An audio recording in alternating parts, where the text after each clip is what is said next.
Welcome to the JP8 Report. This is James Pierce with JP8 Report, episode 274. Will she or won't she run? Good morning, everyone. I hope everybody had a great weekend.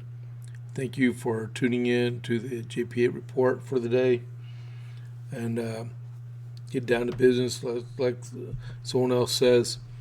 Don't forget to click that follow button if you are not already a follower to the JP8 Report, and then click that like button, the thumbs up, and give us a share. And you may be watching us on Facebook or X. I really appreciate that. We broadcast from Rumble only, but it's simulcast through them, so y'all are actually able to see it. And then we're trying to get to YouTube, but to get to YouTube, we got to have 50 followers. I think I'm on 15 now. But please go to the JP8 Report 67. That's the channel name for it, the JP8 Report, and just subscribe. All right, so we can get our numbers up, so we can broadcast through there too. Simulcast. All right, but welcome to the JP8 Report. So we'll get to that headline in just a minute. I'll be just a little bit out of order first, but let's see. America 250 for the 7th of December, which was yesterday, 1775. Patriot forces, I believe they had numbered like close to 1,800, arrived on the south side of Great Bridge. The Battle of Great Bridge is tomorrow, back in history. And it was, you're going to hear more about it tomorrow. I'll give you a preview real quick. The battle actually lasted about an hour, and 100 British soldiers or loyalists died. Okay, and only one American was wounded. It sounded like if you know anything about Texas history, we had the Battle of San Jacinto, and we killed like 900 Mexican soldiers, and we lost like 15. All right, it's a lopsided battle. But the Battle of Great Bridge is tomorrow, and it was in the Norfolk area, right, over by where Yorktown is. So it's 1775. 6 years later, the Battle of Yorktown, the siege of Yorktown, was right there also. So the war pretty much started around Virginia, outside of New England, and it ended in Virginia. So, all right, so next, 8 December 1775. 8 December 1775, Colonel Benedict Arnold is having supply problems in Quebec because of how wooded the area is, and then General Montgomery is in the vicinity also. So they're trying to make their way into the capturing Quebec, and to raise Canadian militias to fight on the side of the Americans. And then Captain Whipple, I forgot what his first name was. He was commissioned as the first naval officer commissioned, and he was by President John Hancock. So that's yesterday in the day in American history. All right, 1775, our semi-quincentennial celebration. Right. All right. So next is on here is my Texas Dalmatian Texas burgers, and they're homemade smash burgers they're homemade smash burgers here in Copper's Cove. They're all their ingredients are homemade, including their buns, and they're open Tuesday through Saturday, 11 to 2 and 5:30 to 7, unless they sell out. Today's Monday, so you can't go down there today. All right. And they're located at Town Square, behind bushes on the west side of Copper's Cove. And then I always suggest the Armadillo. It's a really good burger. I like them, but they're closed today, but they're open tomorrow. So do something about that hanger. Yeah. All right. So onward to the JP8 report. We don't want to do that one. We'll do this one first. Okay. So will she or won't she run? That is the question. So who I am talking about is Jasmine Crockett. So Miss Jasmine Crockett has an announcement this afternoon at 4:30 Central. The deadline of filing for any office in Texas for the March 3rd primary is this evening, 6 p.m. Central, right? So she has an appointment with the press at 4:30, and we already know that Colin Aldred has dropped out of him potentially running for the U.S. Senate. He never even filed for the U.S. Senate, so he was just holding back. He did announce he's going to run against Mark Veazey in Texas 33, so that's going to be a race, and I believe Mark Veazey should win that race, but we'll see. And they'll probably, whoever wins that, hopefully will lose to the Republican. Okay, so before we get everything, I did print something out. This is written CBS News. As intrigue grows on whether Texas Democrat Representative Jasmine Crockett plans to announce the U.S. Senate campaign next week, today.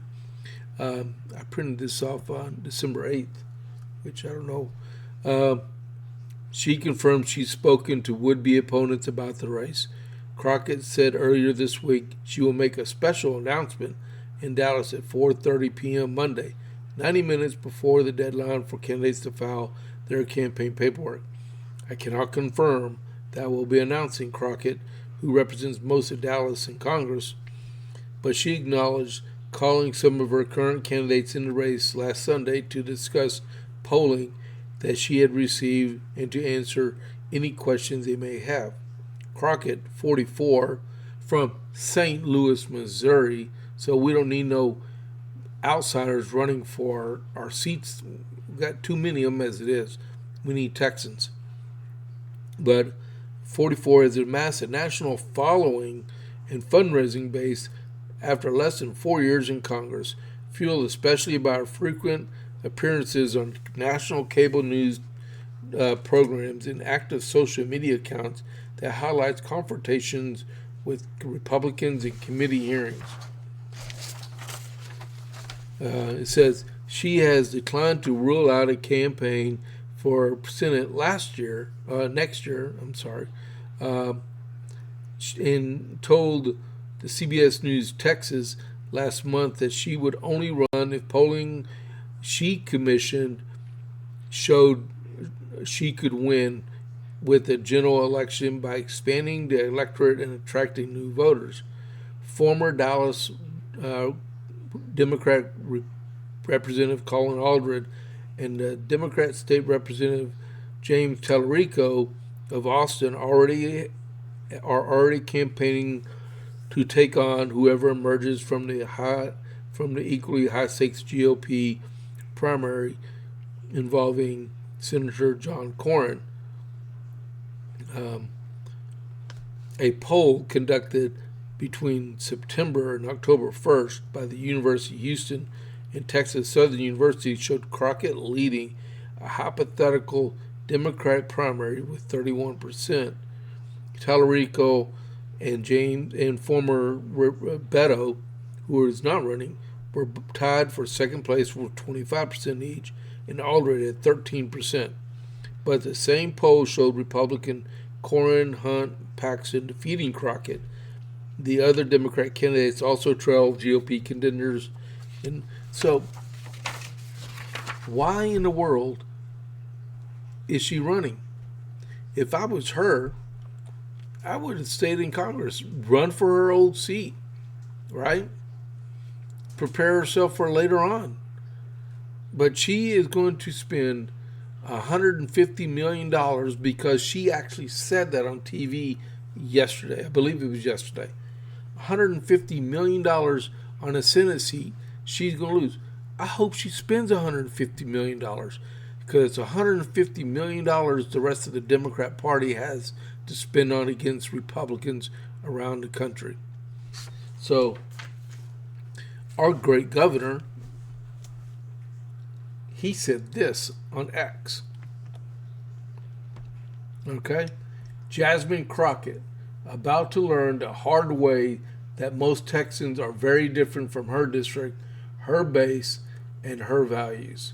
She'll be pummeled for her progressive socialist agenda and get crushed by the Republican nominee for Senate. The Texas political cemetery is filled with blowhards like her who have no idea what it's like to run statewide. Looking forward to watching the circus and keeping the U.S. Senate seat red. On the bright side for her, maybe she'll end up with a job on The View. Good point, right? Very good point. So, how much money is she willing to spend? How many different wigs is she going to wear over the course of this political campaign over the next 100 days or so? Okay? Because she wants to talk about our governor the way she does.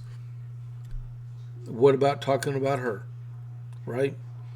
I'll tell you right now. Jasmine Crockett, 44 years old.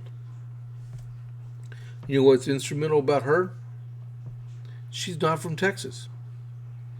She's from St. Louis, Missouri.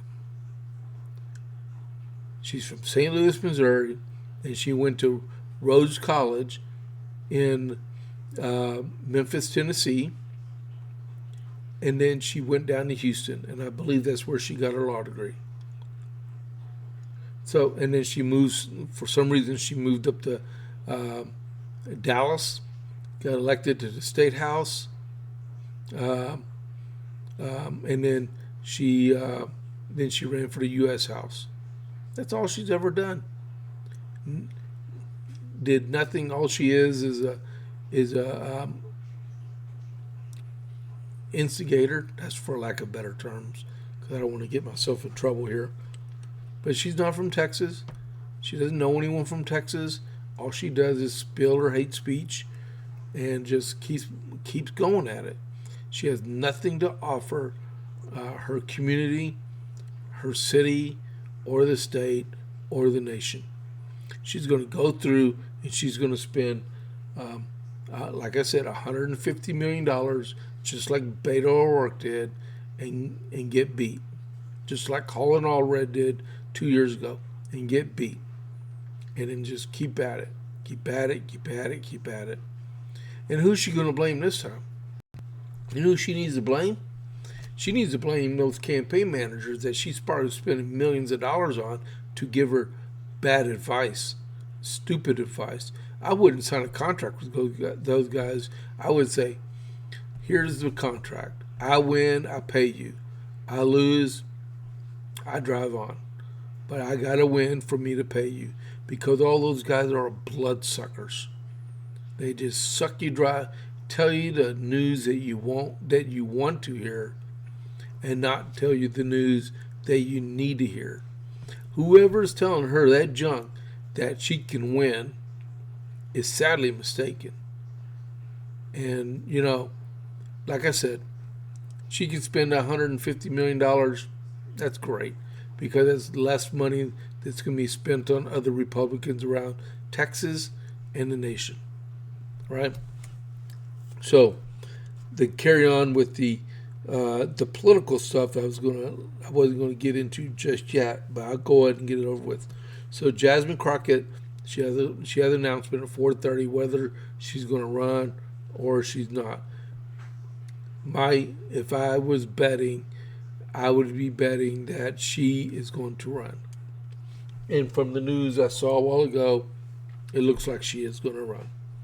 All right, but her presser's at 4:30 p.m. Colin Aldred this morning announced that he's not running for election, and that he is now going to run against the incumbent, Mark Veazey, the Democrat incumbent in House District 33. All right. So that should be an interesting matchup in that primary. I don't know the demographics for that one. I don't remember looking. Did I write anyone down for 33? I didn't write anyone down for 33 for the Republicans. Al Green. If you thought that Al Green was going away, Al Green filed for election in CD18. So he might have been districted out of his original district, which happens a lot when they redistrict anyway around the country. If you look at like Nancy Pelosi, she's been a House member, I believe, in 3 or 4 different congressional districts. All right? It just, every time they redistrict, they could be close to a boundary and just get moved around. But he filed on November 8th for District 18. Lloyd Doggett, he said he's not running for election, so he's out. Henry Cuellar, he filed for election in 28. The president just pardoned him last week, and the president actually thought he was going to flip and become a Republican. And sad to say that he didn't. He decided to stay a Democrat. He'll get beat anyway. On the Republican side, there are 7 people vying for the U.S. Senate seat on the Republicans, to include Ken Paxton, Wesley Hunt, and John Cornyn. And right now, John Cornyn is polling last among everyone, right?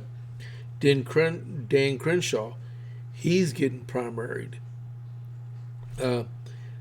Mark Teixeira, the Texas Ranger pitcher, he's in the Austin area in District 21, and he's in a very large primary. I think there was like 13 people in that primary. Briscoe Kane, a very highly regarded Texas state representative, he's in a large primary also. The district I am, District 31. District 31 has 9 candidates in it so far. We still have this afternoon to go for it. Mayor Flores filed in District 34 down on the Rio Grande, and that has 7 candidates. And then District 38, the one that Wesley Hunt is leaving because he's running for the U.S. Senate, that has 7 candidates in it. So we will have a very diverse political group in the Democrat side and the Republican side running against each other to see who faces off for the November election. Unless there's a May 25th runoff. I think that's when the runoff is. If you're watching and you know when the Texas runoff is, put it in the live chat, please. Okay, or leave me a comment. All right. So those are the people so far. Matter of fact, when I leave here after the podcast is over, I'm going up to one of our local restaurants. It's called Little Tex, and I'm going to meet up with our Republican Party chair, Nora Mitchell, and we're going to be there for a couple hours to see if anyone else comes in to file for office. Because we, other than Congress and Senate and governor, we still have local races. And there are some people that said that they're running that they have not yet have not announced that they're running yet or filed. And today is the last day, right? Let me go right there. And then and tomorrow I'll have a more complete list, if I can, on who's filing, who's running and who's not. And tomorrow night I have my Coppers Cove Conservative Club, and I put it out on Facebook that if you are running for office and you're in the area and you're a filed Republican, you get a 5-minute elevator speech on who you are and why you're running. All right, you have 5 minutes for everyone, regardless if it's Congress, Senate, governor, dog catcher, anyone, and you're a filed Republican. You're welcome to come to my place tomorrow evening, Giovanni's in Copper's Cove at 6 p.m. In the Roma room. That's where we're all meeting, and that's what's going to happen. We got a lady who's going to talk about from the governor's campaign, Lou Minnick, and she's going to be talking about the Abbott impact, and then we're going to let candidates speak also. All right. So that's anything. Trump holds the economy. Okay. All right. So next on the JP8 report is MTG, Marjorie Taylor Greene. Marjorie Taylor Greene missed all of her votes last week. Every single one of them. You know, maybe she needs to resign now and get it over with. They'd be able to have the special election earlier in Georgia and get someone competent in her to take her place. But no, she's waiting to the 5th of January so she'll get a retirement check for spending 3 terms in Congress. I don't know. It's crazy. But this is what the president said. And I believe he put it out yesterday. No, this morning. The only reason Marjorie Taylor Greene turns brown under stress, went bad is that she was jilted by the President of the United States. Certainly not the first time she has been jilted.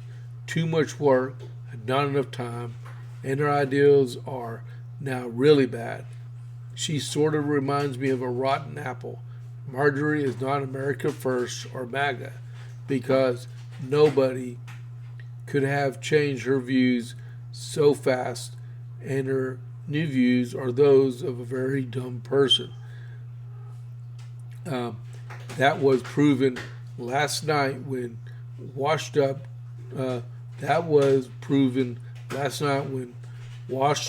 Trump-hating 60 Minutes correspondent Leslie Stahl, but sir, who still owes me an apology when she attacked me on the show with serious conviction, that Hunter Biden's laptop from hell was produced by Russia, not Hunter himself, totally proven wrong. Interviewed a very poorly prepared traitor who in her confusion made many really stupid statements. My real problem with the show, however, wasn't the low IQ traitor. It was that the new ownership of 60 Minutes, Paramount, would allow a show like this to air.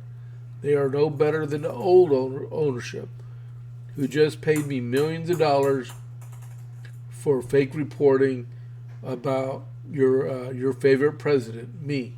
Since they bought it, 60 Minutes has actually gotten worse. Oh well, far worse things can happen. P.S. I hereby demand a complete and total apology though far too late, being meaningful from Leslie Stahl at 60 Minutes for her incorrect and libelous statements about Hunter Biden's laptop, President Donald J. Trump. And that's what he said about MTG and about CBS and about Leslie Stahl. A lot. I mean, you know, he's saying what he says. I mean, there's nothing wrong with it. It's all exactly true. It's all exactly true. So the next I was going to talk about was Indiana. Indiana on Saturday, they approved Indiana House approved by a vote of 57 to 40 to the redistricting map to make Indiana 9 votes Republican, 0 votes Democrat. Their Senate is convening today to consider the map from the House, right? The Senate is 40-10 Republican. So they have an 80% majority, 80-20% in the Indiana Senate. So it looks like we'll gain 2 more seats out of that one, right? And remember, it's not just the candidates still got to win the race, so you got to remember that, right? And then here in Texas, I got to just slides.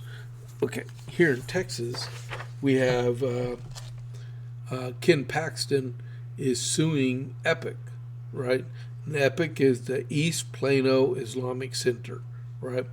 And he's suing Community Capital Partners. It's called CCP, not the Chinese Communist Party, but a different CCP. All right.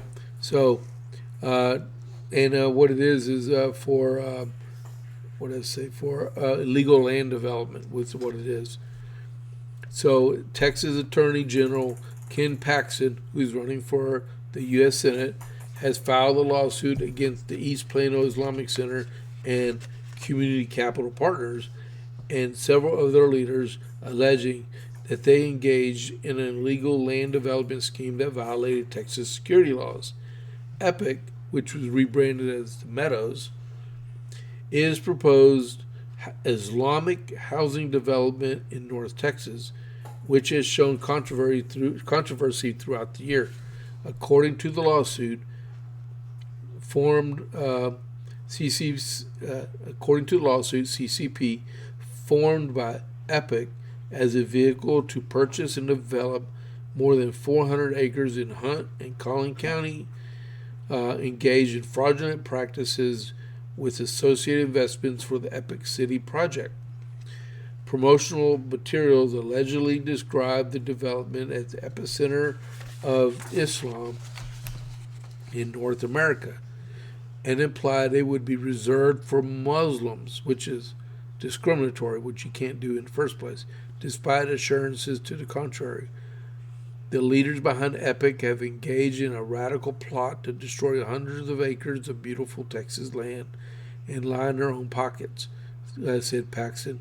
I will relentlessly bring the full force of the law against anyone who thinks they can ignore the rules and hurt Texans. The unlawful land project known as Epic City will be stopped, and those responsible will be barred from ever creating another fraudulent operation like this again. Paxton's office also claims that CCP funneled investor funds for personal enrichment and failed to verify whether more than 10% of investors qualified as accredited investors as required by law. The lawsuit follows months of state investigations into the project. In March, Paxton announced an investigation into Epic City and later requested a referral from the Texas State Securities Board after uncovering that his office described as flagrant violations of federal and state security law. The Epic City development has already drawn scrutiny from multiple state agencies. The Texas Funeral Service Commission issued a cease and desist order over alleged unlicensed funeral operations, and the Texas Commission on Environmental Quality, they call it TCEQ, flagged the project for lacking necessary permits, and the Texas Workforce Commission reviewed potential fair housing violations, which means discriminatory actions. Representatives from Epic and CCP have previously denied wrongdoing, calling the investigations politically motivated. Governor Abbott has also signed legislation this year which he said would prevent similar developments from banning so-called Sharia compounds in Texas. The new law removes Oh, man, if I could just reach it. Hold on just a second here.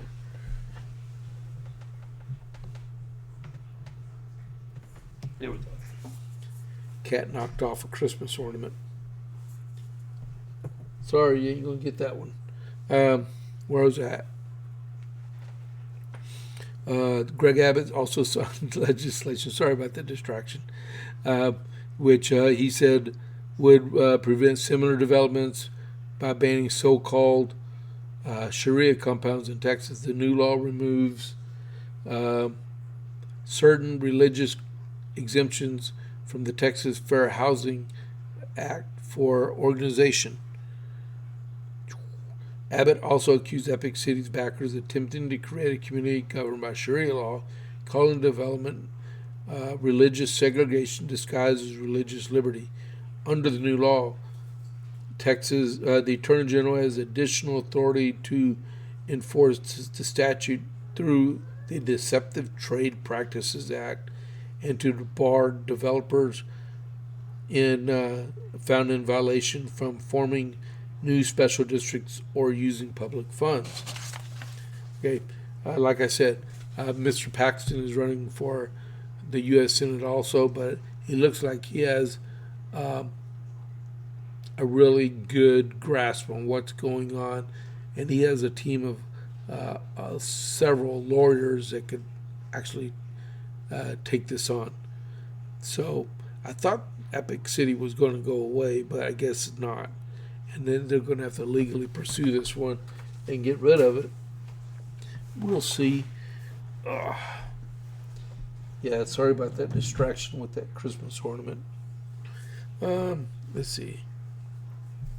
There was also this weekend, there was a forum with Attorney General's candidates, because Ken Paxton's going to give up his seat as Attorney General running for Senate.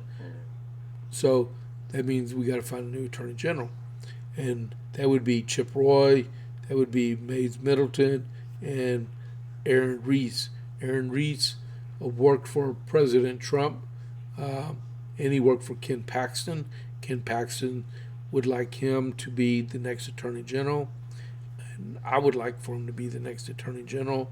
But remember, we make this decision on March 3rd, and after that, we got to fall in line with who we select to go to the November election, right? One of the things that came up with, there's another candidate also that's running for Attorney General, is Joan Huffman. She pulled out of the forum at the last second. So that there wasn't a reason why, but one of the things that was on the agenda for the forum was Texas lawsuit reform and how they are actually endorsing casinos for coming into the state. So I'm going to read a little bit out of this one. This came from the scorecard also. Texas for lawsuit reform, which is called TLR. The TLR, the failed impeachment of Ken Paxton and the future of gambling in Texas, took center stage Thursday night during an Attorney General forum in Wise County, which is where Mineral Wells and Weatherford is, right? Chip Roy and Reese and Mays Middleton took the stage for nearly an hour-long persuade voters as to why they should be the choice to replace Paxton, who is leaving the position for the U.S. Senate. State Senator Joan Huffman, listed as a participant, pulled out of the forum shortly beforehand. Major flashpoint for the evening came when the Republican candidates were asked whether TLR, widely credited for backing the removal of Attorney General Ken Paxton, would exert influence inside their respective administrations. Reese, endorsed by Paxton, leveled the sharpest attack, accusing both of his opponents for aiding the effort to expel the sitting Attorney General. The two men I'm sitting next to were prime instigators of not only the coup against Ken Paxton, but also the sham impeachment. Mr. Middleton gave hundreds of thousands of dollars over his career to TLR. They, in turn, have given him tens of thousands of dollars. It's like money laundering, isn't it? They, in turn, have given tens of thousands of dollars. Congressman Roy, who was the very first elected official in America to call for Ken Paxton's removal. Middleton immediately pushed back, called Reed's version a lie, and noting he had not voted to acquit Paxton on every count. TLR has not endorsed me, and I cannot be bought or rented. I did vote to acquit on every single last impeachment charge, Middleton said, adding that TLR has donated to every Republican state senator. Roy avoided the crossfire. People, okay. So this went on for about an hour, and then they did say something about, where was that? Lottery. They illegally expanded gambling, the apps on the phones, children's using them, the Lottery Commission. Man, I just read that. Did I miss the page? Give me a second here, people. I want to be sure. Don't be fooled by someone saying we're not going to get rich off gambling. No, we're not. We're going to get financially and spiritually impoverished with the expansion of gambling, he said. That's what Reese said. He's totally against the expansion of casinos and related gambling in Texas. And then Mays Middleton cast casino interests in their state allies as repeat offenders, pointing to what he called unlawful expansion efforts through the Lottery Commission and the Racing Commission, in which they effectively dealt with in the last legislative session, because the Lottery Commission is now under Texas Department of License, TDLR. All right, so that's going to be a spirited race. All right, so we talked about that, like that. D.C. Court of Appeals ruled that the Trump administration can fire 2 Democrat employees that said they couldn't be fired, but evidently they could be fired. It says, I got this from NPR. Wow. The D.C. Court of Appeals said in a 2-1 ruling, which I didn't break it, who was the 2 and who was the 1. I should have done that. Trump acted lawfully in firing 2 members of independent agencies despite federal laws that hold that they can only be fired for a cause because they wield a significant executive power. The ruling comes as the Supreme Court is preparing to hear arguments on a similar case today. The case decided by the appeals court was brought by Kathy Harris. She's a Democrat of the Merit Systems Protection Board, and Gwen Wilcox, a Democrat member of the NLRB, the National Labor Relations Board. Trump fired both of them when he took office, but did not cite any permissible reason, such as neglect or malfeasance. So the D.C. Court of Appeals says yes, he can fire them. Let's see.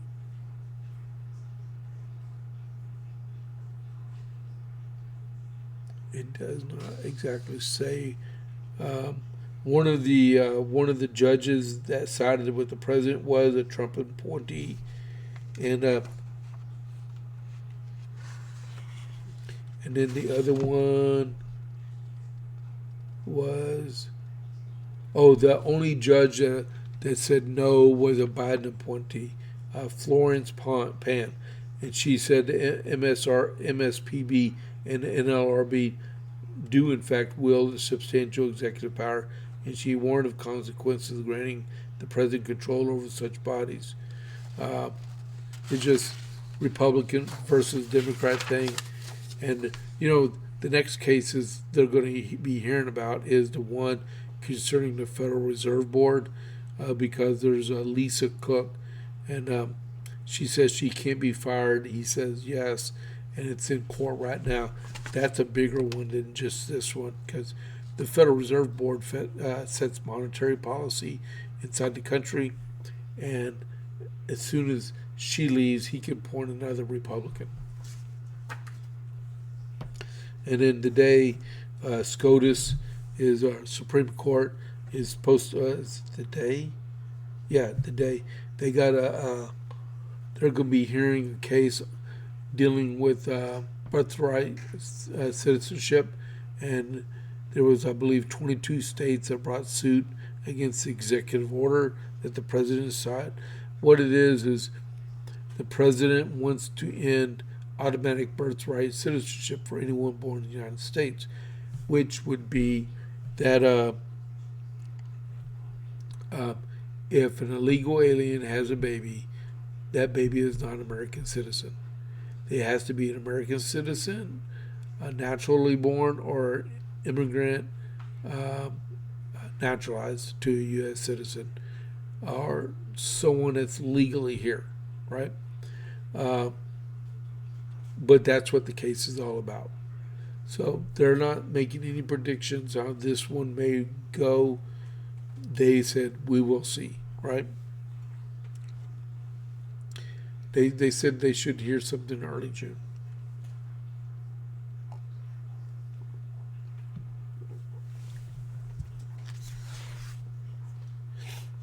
So, just so you know, this is what I was reading about. And it comes from One American News. So that's the headline. Get it close enough so if you want to read about it. SCOTUS agrees to decide if Trump administration can end birthright citizenship for illegal immigrants. All right. Let's see. Nothing breaking right now, so we're doing good. Tom Homan announced over the weekend that they have recovered 62,000 missing children of the 360,000 that are missing. We got 300,000 more to go, but 62,000 people have been located and reassigned either back home or with relatives here in the United States. Kash Patel. I'll put this one over to the side. Okay, I want to read this. This was a good article I read earlier, and it's an update on the Charlie Kirk investigation. And I'm not going to get into all these conspiracies that are going on out there, because I had to turn off a podcast earlier because that was all they were talking about. Okay, a certain person with the CO initials, and they were just going back and forth, and it was stupid. I'd rather talk about politics and give you a sense of what's going on out there in the world, right? So this came from the Epoch Times, and it was updated this morning. And FBI Director Kash Patel has provided an update on the investigation of the assassination of Charlie Kirk. This was written by Jack Phillips, okay? Saying that he believes the suspect in the case was responsible for the TPUSA founder's death. Kirk was shot and killed during an event at the University of Utah, at a university in Utah on September 10th, and Tyler Robinson was taken into custody the next day. When asked by podcaster Megyn Kelly on an episode on December 5th about the investigation on whether Robinson was the person who shot and killed Kirk, Patel replied, "Yes." This investigation is being led by Utah state authorities because it is a murder investigation. So the FBI is a supporting role in the investigative process, and so that we're doing is the same thing we did in the pipe bomb investigation, Patel said, referring to the recent capture of a suspect who allegedly planted bombs in January 2021 outside the RNC and DNC, which that guy actually confessed to it the other day. Patel said there is an ongoing investigation into the Robinson case. We're working with the prosecutors in Utah to make sure we don't screw up their investigation because, again, the worst outcome would be if the guy killed Charlie Kirk walks out of the U.S. courtroom in the state of Utah. In September, Patel revealed in a congressional hearing that the suspect had been engaged in several Discord chats and that other people who chatted with Robinson would be looked into. Since that revelation, few details had been provided about the Discord chats. Patel was asked whether the FBI has any information on whether Robinson had assistance from a foreign government or other individuals.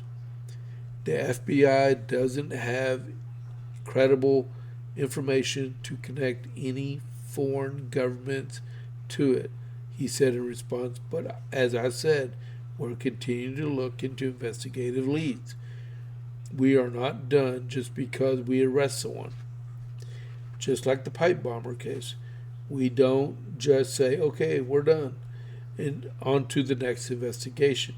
He said, the investigative team continues to work with the Utah authorities, and they are driving their own leads and coming back to us and say, hey, can you look at this piece of information? Can we get a search warrant on this account? What about this individual who's located in X, Y, or Z? We're tracking all that down. Also, in an interview with Kelly, Patel said that the FBI was investigating messages that were posted online before and after Kirk's death by individuals who identify as transgender. Prosecutors have said that Robinson was engaged in a relationship with a person who identified as transgender, who was also Robinson's roommate. They have said that Robinson left a message to the roommate and that he messaged the person before the shooting. That is most definitely under investigation, and we've disclosed a lot of that of the prosecution and all that we have, Patel added, and that we've made some of it public to include that he was in a relationship with an individual who was part of that community, and that he was engaged in communications with other individuals in that community. Robinson has not yet entered a plea in the case, and his next is January 16th, and his arraignment is January 30th. So that should be enough to put the rest of the stupid conspiracy theories running around about Charlie Kirk's murder. I fully support Charlie Kirk. I fully support Training Point USA. Right now, I'm wearing a shirt that says freedom. Okay? It's from the Charlie Kirk store. If I didn't support TP USA, I wouldn't be wearing it. Right? And you got these people, they keep bringing up this junk about conspiracies, about Egyptian military aircraft. We got these people. And it's like, come on, people, stop. Leave Mrs. Kirk alone. She didn't have nothing to do with it. TPUSA's board didn't have nothing to do with it. Leave them alone. Let them continue on their conservative movement, because we need them. Stop this stupid nonsense. Stop it, man. It's crazy, the stuff that we go through. Oh. And I'm all plugged up. I have no other cough drops to clear my sinuses. Hold on just a second.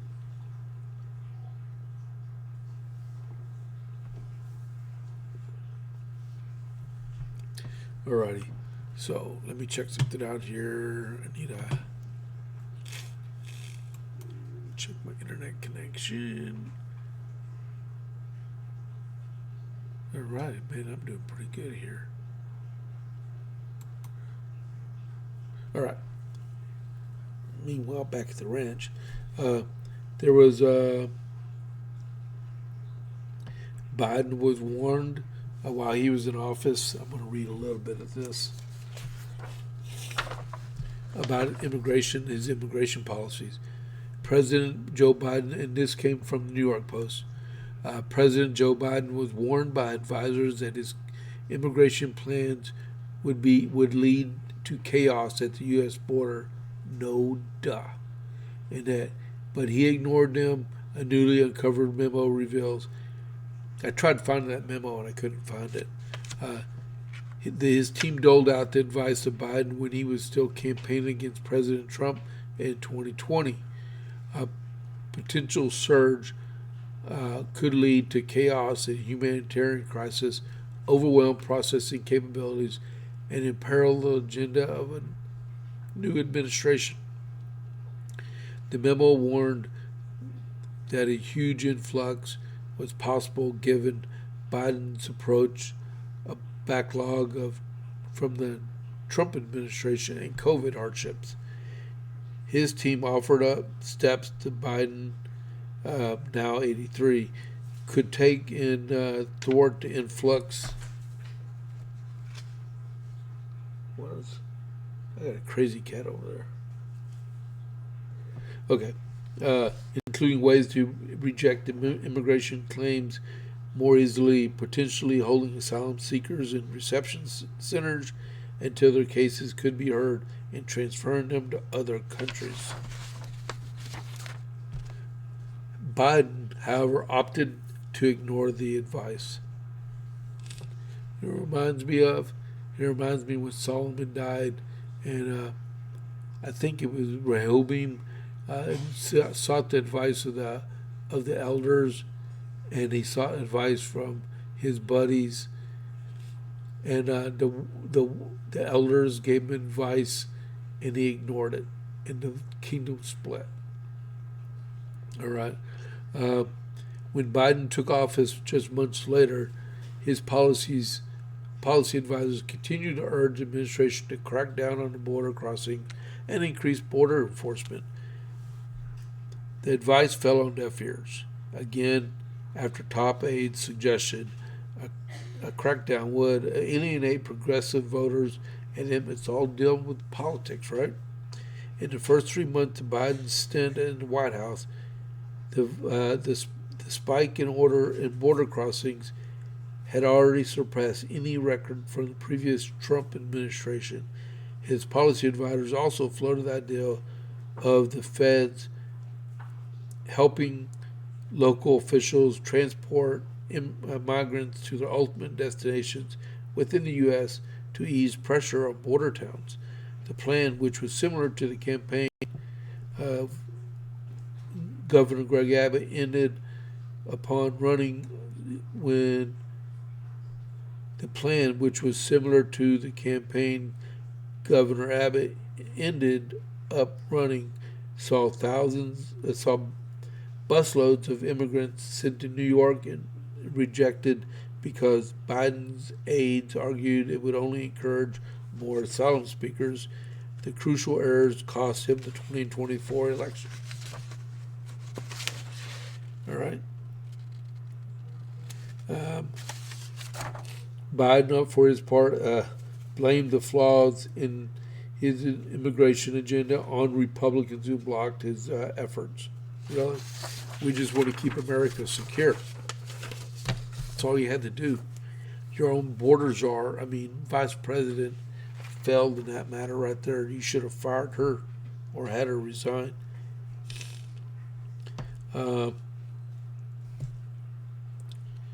Okay. We've been on 55 minutes. Wow.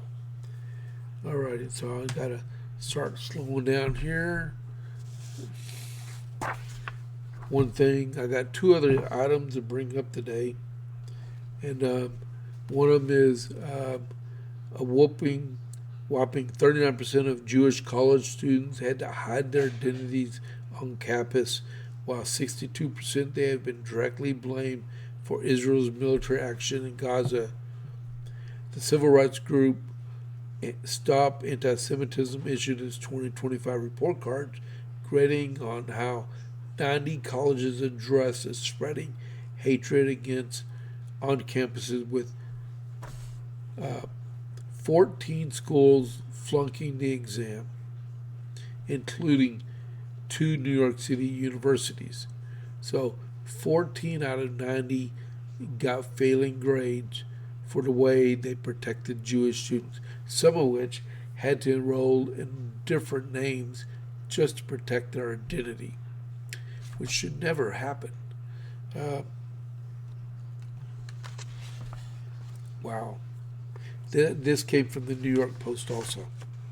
So if y'all want to read that, it was at the top of the headlines this morning. Just F grade handed to 14 colleges, okay? About 58% of respondents said they have been personally experienced anti-Semitism on campus, with only 12% claiming that the reported incidents were properly addressed. Unacceptable. Columbia University was one of them and received an F.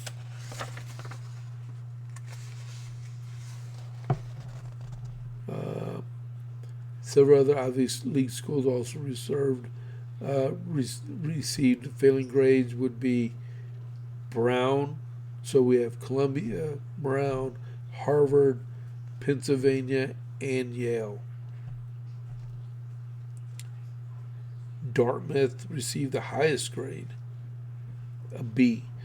So if you were to go to an Ivy League school and you're Jewish and you wanted a halfway decent chance of getting a good education, go to Dartmouth, right? Man, can't breathe. And then the other one was Mandami released a video on Sunday outlining rights. I saw that video. That was great. He did it. It was translated into Spanish. How to confront ICE in New York City. It says New York City Mayor-elect Zohran Mandami on Sunday released a video outlining New Yorkers' rights during encounters with U.S. ICE after an attempted raid in Manhattan, pledging that his administration will safeguard immigrant communities while protecting the city's constitutional right to protest. The video comes as ICE in New York City faces scrutiny, underscoring how Mamdani plans to confront federal actions. He says immigrant communities and demand that New Yorkers be prepared, informed, and confident in asserting their legal rights. I got breaking news here. Trump loyalist Alina Habba resigns as top federal prosecutor for New Jersey. Well, they ain't done with her. They're going to find a place for her to serve in the administration. That's sad. Okay, I'll stop there. Okay, so I'm upset about that because the fact is you have Senators Kim and Booker, Spartacus, that they will not allow a vote to come and to allow her to become the U.S. Attorney in New Jersey.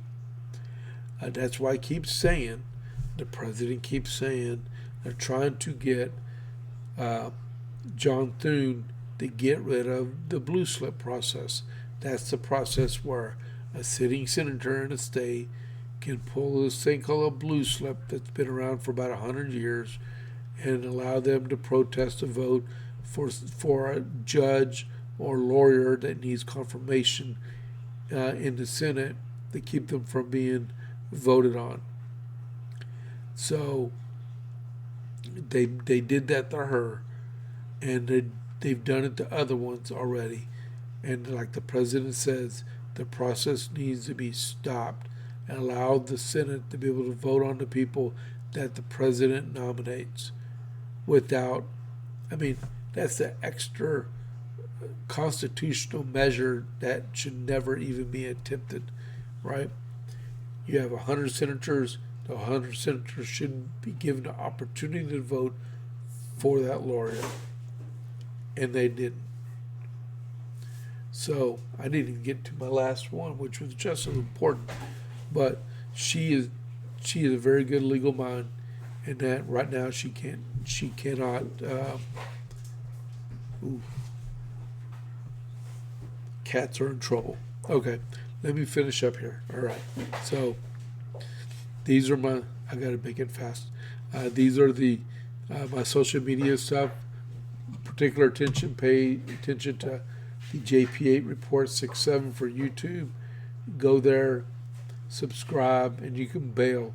I just need to get to 50 so I can start my my live streaming through them, simulcasting. All right, but these are the rest of James Pierce Jr., Facebook, James A. Pierce Jr. There's the YouTube. I'm on Truth, and you can send me an email right there. All right. So I got to go figure out what these cats just destroyed in my kitchen. So this is James Pierce, JP8 Report. I'll be back on tomorrow at noon as long as I still have a kitchen. And I'll catch you on the flip side. I'm out.